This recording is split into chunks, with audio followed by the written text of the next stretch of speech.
क्या हो अगर स्टूडेंट्स की रोजमर्रा की सबसे बड़ी परेशानियों में से एक असल में एक सोने की खान हो। राइज एंड स्केल में आपका स्वागत है। आज हम एक ऐसे ही बिजनेस प्लान को परत दर परत खोल कर देखेंगे जिसने एक हॉस्टल के कमरे की गंदगी को एक फायदे वाली कंपनी में बदल दिया। चलिए देखते हैं कि ये सब हुआ कैसे। तो आज का हमारा रोडमैप कुछ ऐसा दिखेगा। हम एक प्रॉब्लम से शुरू करेंगे, फिर उस आइडिया वाले पल पर आएंगे, मार्केट को समझेंगे, एक जबरदस्त स्ट्रैटेजी बनाएंगे, नंबर्स को देखेंगे और आखिर में एक बड़े विजन के साथ खत्म करेंगे। तो चलिए शुरू करते हैं। देखिए, हर बड़ा बिजनेस एक असली और जानी पहचानी समस्या को सुलझाने से ही शुरू होता है, और हमारी कहानी में वो समस्या स्टूडेंट लाइफ की भाग दौड़ में ही कहीं छिपी है। जरा सोचिए, पढ़ाई, असाइनमेंट्स, सोशल लाइफ, इन सब के बीच एक स्टूडेंट के लिए सबसे मुश्किल काम क्या हो सकता है? इसका जवाब किसी किताब में नहीं मिलेगा। जवाब है स्टूडेंट्स के रहने की जगह में, उस बिखरे हुए सामान के ढेर में जिसे हम में से ज्यादातर लोग अच्छी तरह जानते हैं। और इसी आम सी लगने वाली प्रॉब्लम से एक सोल्यूशन निकला, एक ऐसा बिजनेस आइडिया जो सीधा स्टूडेंट्स की मदद के लिए ही बनाया गया था। तो मिलिए एबीसी क्लीनिंग सर्विसेज से। इनका मिशन एकदम सीधा और साफ था, बिजी स्टूडेंट्स को उनके रहने की जगह को साफ सुथरा रखने में मदद करना। बस इस बिजनेस का सबसे बड़ा सीक्रेट वेपन था इसका फाउंडर खुद। वो खुद एक स्टूडेंट था, इसलिए वो अपने कस्टमर्स को अंदर बाहर से समझता था। वो जानता था कि उन्हें असल में क्या चाहिए, उनसे बात कैसे करनी है और वो मिलेंगे कहाँ। इससे उसे शुरुआत से ही एक जबरदस्त एडवांटेज मिला। तो चलिए अब आगे बढ़ते हैं और देखते हैं कि कैसे इस फाउंडर ने अपने कैंपस से बाहर की दुनिया यानी बड़ी पिक्चर को समझा। ये कोई छोटा मोटा साइड हसल नहीं था, ये फाउंडर्स 5.6 बिलियन पाउंड्स के मार्केट में उतर रहा था। सोचिए, एक हॉस्टल के कमरे से शुरू हुए आइडिया के लिए ये कितना बड़ा पोटेंशियल था। और डेटा ने ये भी दिखाया कि ये मार्केट स्टेबल था, मतलब इसमें अचानक बड़े उतार चढ़ाव नहीं होते।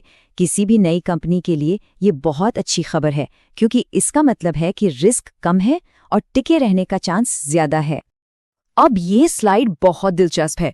यहाँ पता चलता है कि क्लीनिंग इंडस्ट्री में ज्यादातर लोग 35 साल से ज्यादा उम्र के हैं। इसने एक क्लियर गैप दिखाया। एक युवा स्टूडेंट फोकस्ड सर्विस के लिए मार्केट में एक खाली जगह थी जिसे एबीसी ने भरने की ठानी।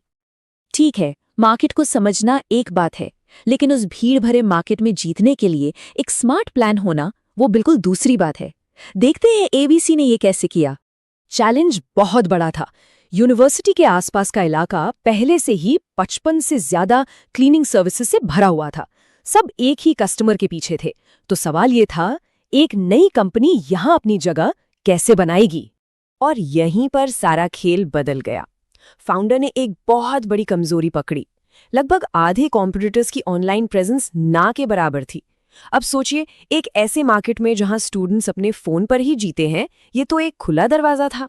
इसके बाद फाउंडर ने एक क्लासिक बिजनेस टूल का इस्तेमाल किया, स्वॉट एनालिसिस, यानी अपनी ताकत, स्ट्रेंथ्स, कमजोरियां, वीकनेसेस, अवसर, अपॉर्चुनिटीज और खतरे, थ्रेट्स को समझना। इससे उन्हें एक क्लियर मैप मिल गया कि वो कहाँ मजबूत है और कहाँ उन्हें सावधान रहने की जरूरत। और ये रहा वो मास्टर स्ट्रोक जिसने सब कुछ बदल दिया। Pricing strategy. घंटों के हिसाब से उलझे हुए रेट्स को भूल जाइए। एबीसी ने एक सीधा साधा फ्लैट रेट ऑफर किया, सिर्फ 10 पाउंड प्रति कमरा। ये प्रिडिक्टेबल था, सस्ता था और एक स्टूडेंट के बजट के लिए एकदम परफेक्ट था। एक बढ़िया स्ट्रैटेजी तो ठीक है, लेकिन क्या नंबर्स साथ दे रहे थे? क्या इससे पैसा बन रहा था? चलिए अब फाइनेंस पर एक नजर डालते हैं। तो बिजनेस प्लान में पहले साल लॉस का अनुमान था। घबराने की कोई बात नहीं, ये किसी भी नए स्टार्टअप के लिए बिल्कुल नॉर्मल है। शुरुआत में सेटअप कॉस्ट और मार्केटिंग में काफी पैसा लगता है। ये था टर्निंग पॉइंट। दूसरे साल में जब कंपनी ने अपना नाम बना लिया और खुद को साबित कर दिया, तब स्ट्रैटेजी ने अपना कमाल दिखाना शुरू किया। बिजनेस अब न सिर्फ चल रहा था, बल्कि प्रॉफिट भी कमा रहा था। और तीसरे साल तक अनुमानित ग्रोथ ने ये साबित कर दिया कि ये बिजनेस मॉडल लंबे समय तक चलने वाला है और इसमें वाकई बहुत पोटेंशियल है। एक अच्छा बिजनेस प्लान सिर्फ मुनाफे पर आकर नहीं रुकता, वो भविष्य के लिए एक बड़ा सपना भी दिखाता है। फाउंडर की सोच बहुत बड़ी थी।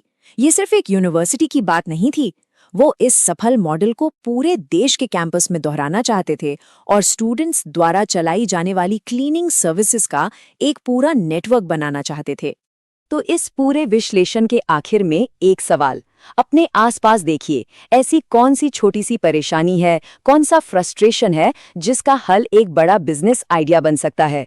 इस वीडियो को देखने के लिए धन्यवाद। अगर पसंद आया तो लाइक और शेयर करें और ऐसे ही दिलचस्प कंटेंट के लिए राइज एंड स्केल चैनल को सब्सक्राइब करें।